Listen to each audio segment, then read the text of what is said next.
Hello everyone, நான் உங்கள் SR1. இப்போ 2-3 நாள் பெரிய நியூஸாக போயிட்டு இருக்கிறது எலன் மஸ்க் வந்து 1 ட்ரில்லியன் நெட்வொர்க் வச்சிருக்காரு அப்படிங்கிறது தான்.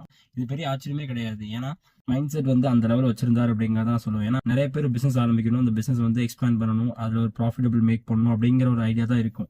இந்த தலைவர் படத்தில் ஒரு டயலாக் வரும், வாழ்க்கையில் ஒரு ஐடியா வைங்க, அந்த ஐடியாவே வாழ்க்கையை மாற்றுங்க அப்படிங்கிறது. இது எனக்கு தெரிஞ்சு இப்போ எலன் மஸ்க் பயங்கரமாக பொருந்திருக்கும் அந்த வார்த்தை. ஏன்னா அவர் சின்ன வயசு ஆசை என்னன்னா மனுஷனை செவ்வாய் கிரகத்துக்கு கூட்டிட்டு போகணும் அப்படிங்கிறத ஒரு ஆசைங்கிறத ஒரு மீட்டிங்ல சொல்லியிருப்பாரு. ஸோ அதுக்காக எடுத்தோடனே இந்த ஸ்பேஸ் எக்ஸ் பிஸ்னஸ் ஆரம்பிச்சு அவர் ரன் பண்ணல. சின்ன சின்ன பிஸ்னஸ் தான் ஆரம்பிக்கிறாரு. ஃபர்ஸ்ட் ஒரு கேம் இண்டஸ்ட்ரி ஆரம்பிக்கிறாரு. கேம் இண்டஸ்ட்ரியில் நிறைய வந்து இன்கம் சோர்ஸ் பண்ணி அப்புறம் நிறைய பிஸ்னஸ் ஆரம்பிக்கிறாரு. டெஸ்ட்ல ஆரம்பிக்கிறாரு. மெயின் ஐடியா பிஸ்னஸ் அதுதான். அதுக்கு சோர்ஸுக்காக நிறைய நிறைய விஷயம் ட்ரை பண்ணிட்டே இருந்திருக்காரு. ப்ளஸ் ஆர் மைனஸ் வந்துட்டே இருந்திருக்கு.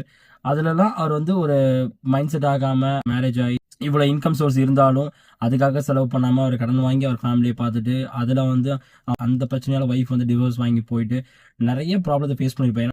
இன்னைக்கு 1 ட்ரில்லியன் நெட்வொர்க் வச்சிருக்காரு அப்படின்னா அதுக்கு பின்னாடி பயங்கரமான ஒரு பேட் ஸ்டோரி கண்டிப்பாக இருக்கவே இருக்கும். இன்னைக்கு இந்த அளவுக்கு நெட்வொர்க் வச்சிருக்காரு அப்படிங்கிறப்போ இது ஒரு பெரிய ஒரு சக்ஸஸ்ஃபுல் தான். ஏன்னா 1 ட்ரில்லியனுங்கிறது சாதாரண பணமே கிடையாது. ஆல்மோஸ்ட் 95 lakh crore அபோவ் வருதுன்னு நினைக்கிறேன்.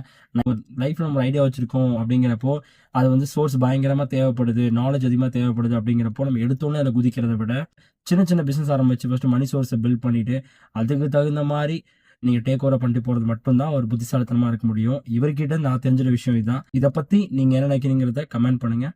Think about it.